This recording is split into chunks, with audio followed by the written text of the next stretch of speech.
Christmas Carol by Charles Dickens has become the most beloved Christmas ghost story. It features three ghosts, the ghosts of Christmas past, Christmas present, and Christmas future. The story was written by Dickens in 6 short weeks and has become, as some people call, the invention of Christmas.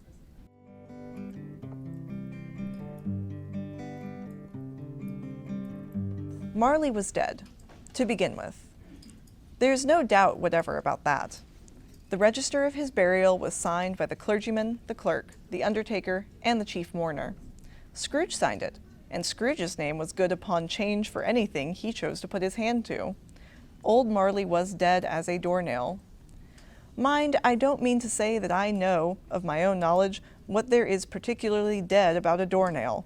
I might have been inclined myself to regard a coffin nail as the deadest piece of ironmongery in the trade, but the wisdom of our ancestors is in the simile, and my unhallowed hands shall not disturb it, or the country's done for that. You will therefore permit me to repeat emphatically that Marley was as dead as a doornail. Scrooge knew he was dead?